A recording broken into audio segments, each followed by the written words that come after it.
और अब हम रुख कर लेते हैं झारखंड का, जहां से पीएम नरेंद्र मोदी संबोधन दे रहे हैं। सुनिए।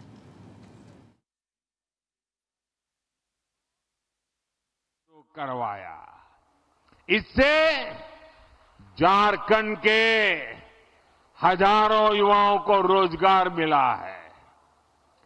जब झारखंड में भाजपा सरकार बनेगी तो वो सरकार में भी ज्यादा से ज्यादा युवाओं को पक्की नौकरी देगी।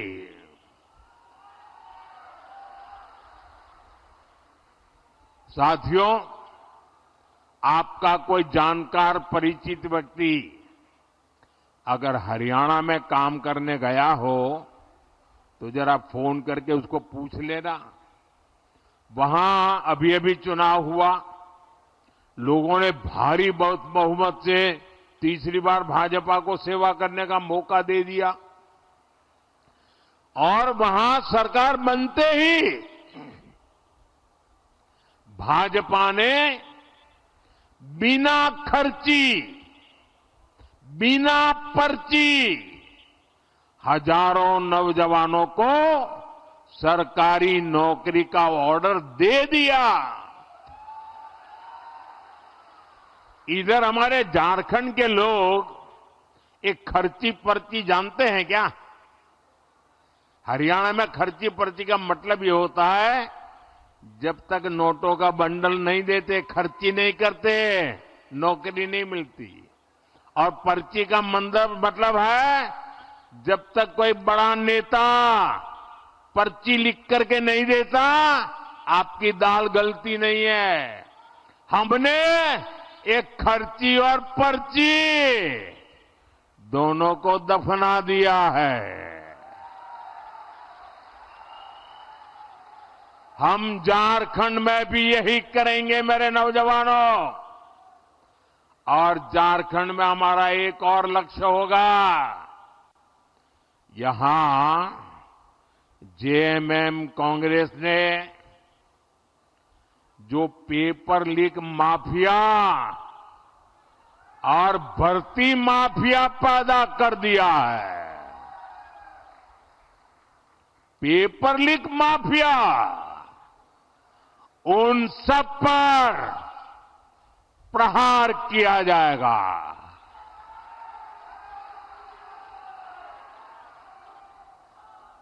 सबके सबको पाताल में से ढूंढ करके जेल के हवाले कर दिया जाएगा।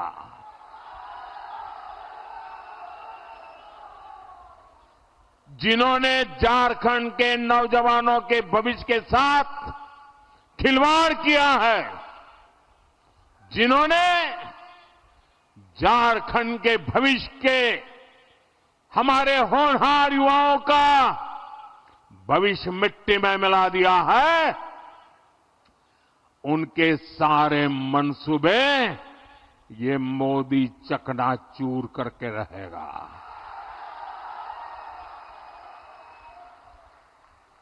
साथियों, झारखंड के हमारे बहन बेटियों का जीवन आसान हो, ये मेरी प्राथमिकता है। हमारी सरकार की योजनाओं से बहनों को शौचालय मिले, बैंक में खाते खुले, गर्भावस्था के दौरान सीधा उसके खाते में पैसा पहुंचा। अब झारखंड भाजपा ने आपको, मेरी माताएं बहनें, बड़ी नम्रता के साथ मैं आज आपकी सेवा में आया हूं और भाजपा ने आपको गोगो दीदी योजना का वायदा किया है। झारखंड की मेरी माताएं बहनें, ये मोदी की गारंटी है, सरकार बनने के बाद गोगो दीदी योजना लागू हो जाएगी। इस योजना से भी हमारी माताओं बहनों से बैंक खातों में सीधे पैसे जाएंगे। कोई बीच में बिचौलिया नहीं, कोई कटकी कंपनी नहीं, और वो माताओं बहनों के खाते में ही जाएंगे, ताकि घर को चलाने के लिए माताओं बहनों को काम आए। साथियों, अब हम झारखंड की बहनों को पहले गैस दिया, उज्ज्वला गैस का मुफ्त कनेक्शन दिया, और कुछ लोगों को लगता है अरे मोदी जी बहुत हो गया, तीसरी बार आ गए हो, आपने तो गैस का चूल्हा घर घर पहुंचा दिया, उज्ज्वला गैस दे दिया, अरे अब तो आराम करो। मुझे ऐसा कहने वाले लोग मिलते हैं, लेकिन मोदी ऐसे बैठने के लिए पैदा नहीं हुआ है।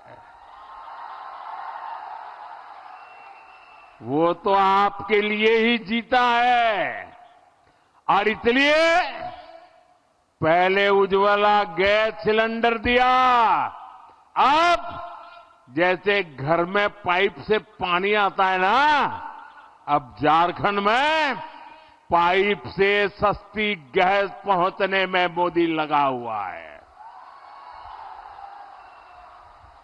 पाइप से जैसे पानी आता है घर में, वैसे गैस आएगा।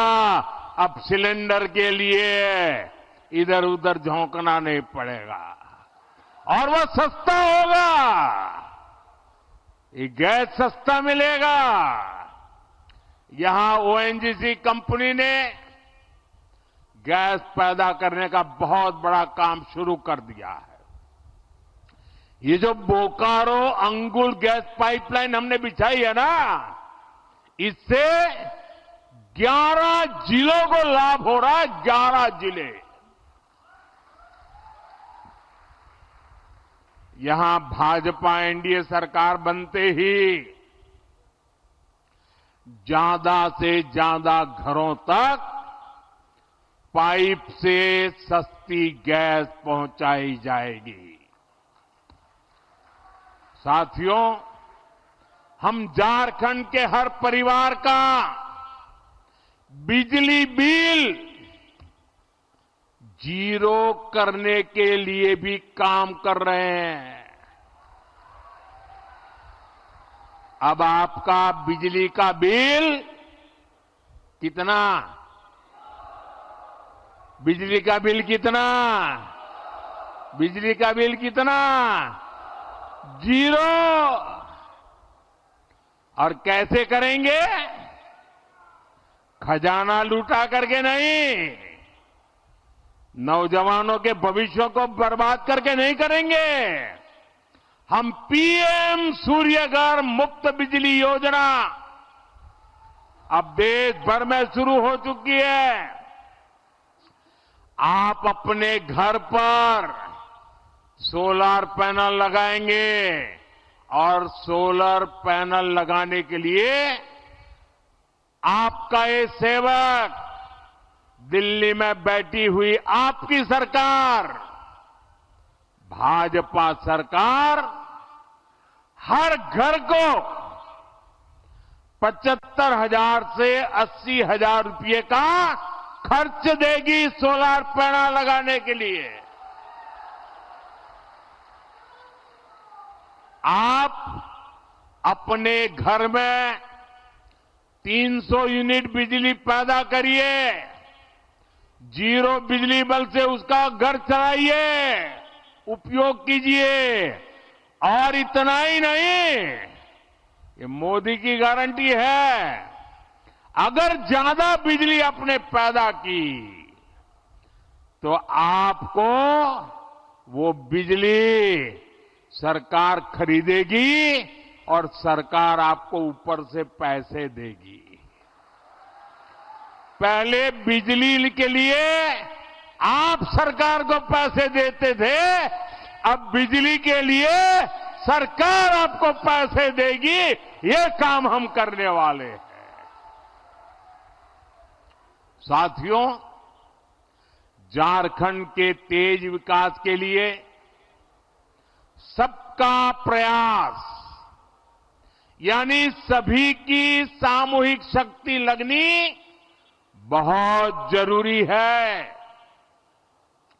इसलिए आप सभी को कांग्रेस जेएमएम की एक बहुत बड़ी साजिश से सतर्क रहना है, सजग रहना है।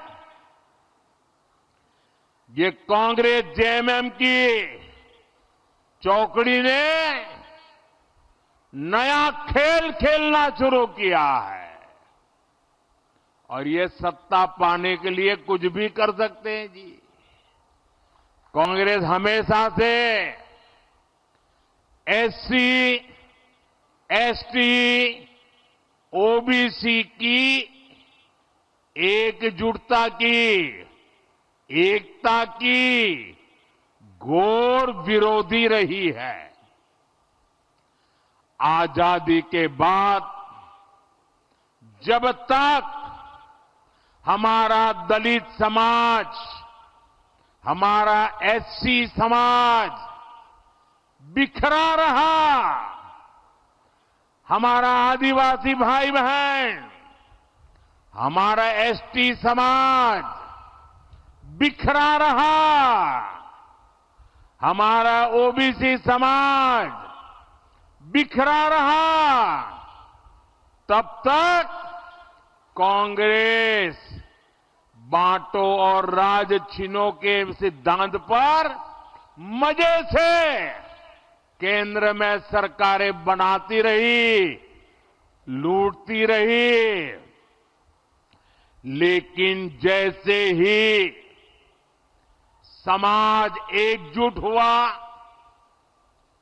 हमारे दलित समाज के भाई बहन एससी के रूप में उनकी पहचान बनी, आदिवासी भाई बहन एसटी के रूप में उनकी पहचान बनी, ओबीसी पिछड़ों के रूप में उनकी पहचान बनी, तो कांग्रेस उसके बाद कभी भी पूर्ण बहुमत के साथ केंद्र में अपनी सरकार कभी भी नहीं बना पाई।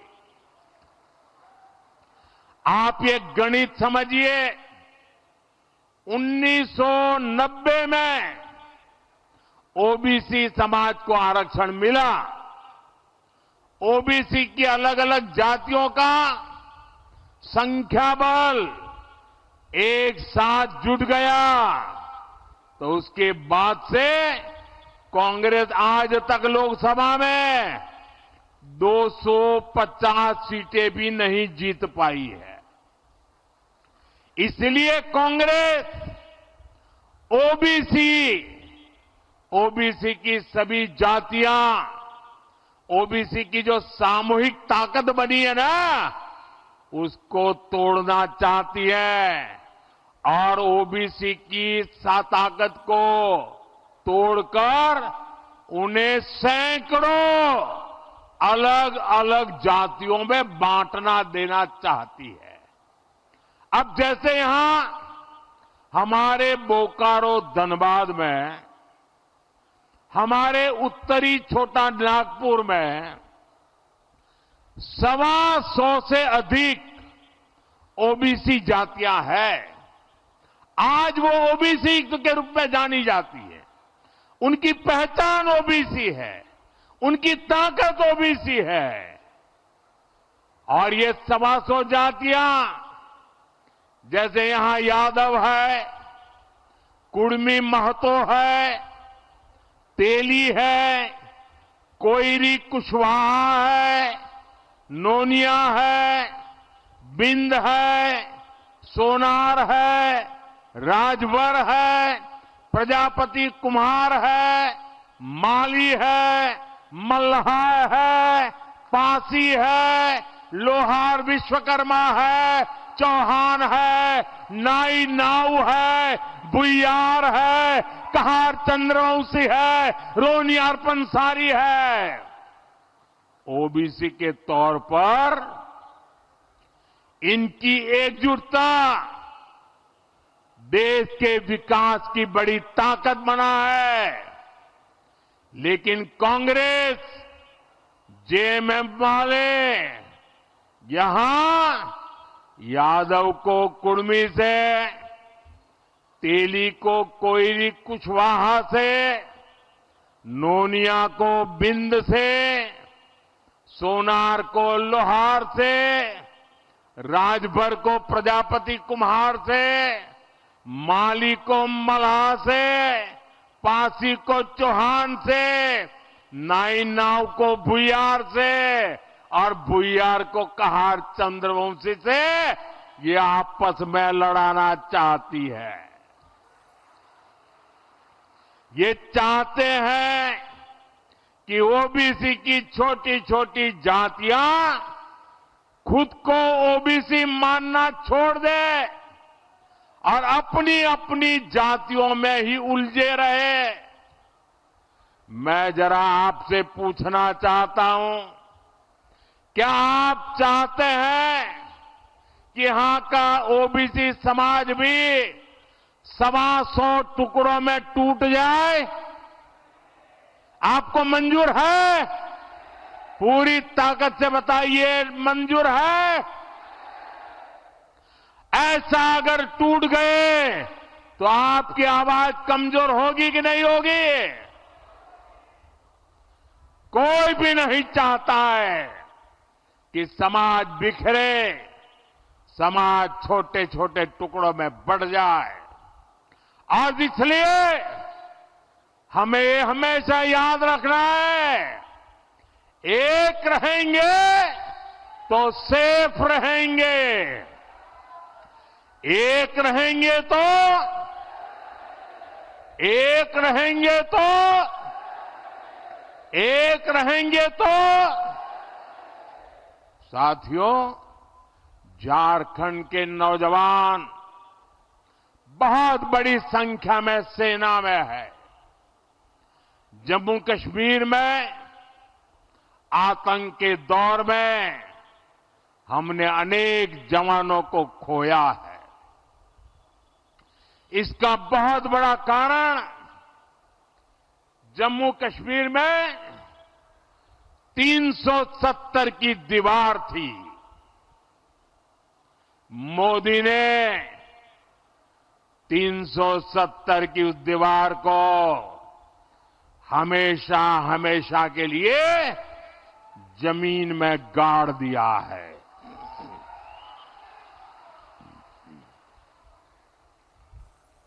लेकिन कांग्रेस और उनके साथियों को ये पसंद नहीं आया है।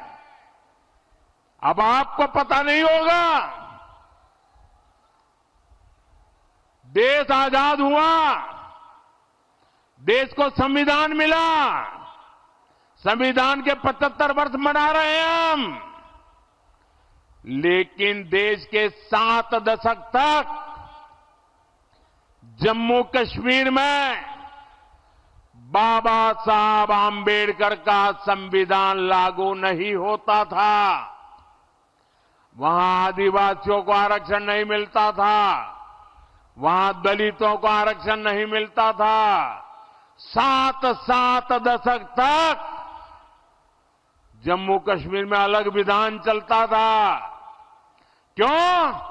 इन्होंने 370 की ऐसी दीवार बनाई थी कि बाबा साहब आंबेडकर का संविधान वहां जा नहीं सकता था, पहुंच नहीं सकता था। मोदी ने 370 की दीवार गिराकर बाबा साहब आंबेडकर के संविधान को जम्मू कश्मीर में पहुंचा दिया, लागू कर दिया। आपने देखा होगा, अभी वहां चुनाव हुए, वहां के मुख्यमंत्री ने पहली बार हिंदुस्तान आजाद होने के बाद पहली बार जम्मू कश्मीर के मुख्यमंत्री ने बाबा साहब आंबेडकर के संविधान की शपथ ली है, पहली बार। ये बाबा साहब आंबेडकर को मोदी की श्रद्धांजलि है। अभी सरकार बनी है कांग्रेस और उसके साथियों ने, आते ही उन्होंने अपना खेल खेलना शुरू किया है। जम्मू कश्मीर विधानसभा में कांग्रेस और उसकी सरकार ने 370 फिर से वापस लाने का प्रस्ताव पारित किया है। और ये जेएमएम है, ये भी इनको समर्थन दे रही है। ये जम्मू कश्मीर से बाबा साहब आंबेडकर के संविधान को फिर से जम्मू कश्मीर से बाहर निकालना चाहते हैं। ये दलितों, पिछड़ों, आदिवासियों को फिर से उनके हक से वंचित करना चाहते हैं। ये हमारे सैनिकों को फिर से आतंक की आग में झोंकना चाहते हैं। मैं जरा मेरे झारखंड के नौजवानों से पूछना चाहता हूं, मैं आपसे पूछना चाहता हूं, क्या मेरे झारखंड के भाई बहन कांग्रेस का ये पाप आपको मंजूर है? साथियों, आपके सहयोग से भाजपा यहां झारखंड में हो रही घुसपैठ पर भी लगाम लगाएगी। आपकी बेटियां सुरक्षित हो, आपकी जमीन सुरक्षित हो, इसके लिए यहां भाजपा एनडीए की सरकार बहुत जरूरी है। साथियों, हमें ऐसा झारखंड बनाना है जो देश के टॉप के समृद्ध राज्यों में गिना जाए। हमें मिलकर झारखंड के हर परिवार तक समृद्धि पहुंचानी है। और इसलिए मैं आपके आशीर्वाद मांगने आया हूं, मैं आपकी मदद मांगने आया हूं। इसलिए आपको भाजपा, आजसू, जेडीयू और एलजेपी के उम्मीदवारों को भारी मत से विजयी बनाना है। और आपको, मेरे लिए तो आप ही मोदी है, और आपको मोदी के नाते ही घर घर मेरा ये संदेश पहुंचाना है। आप घर घर जाएंगे, पक्का जाएंगे, रोटी, माटी और बेटी की पुकार पहुंचाएंगे। साथियों, आप इतनी बड़ी संख्या में आए, हमें आशीर्वाद देने पहुंचे, मैं आपका हृदय से बहुत बहुत आभार व्यक्त करता हूं। मेरे साथ बोलिए, भारत माता की, भारत माता की, भारत माता की। बहुत बहुत धन्यवाद।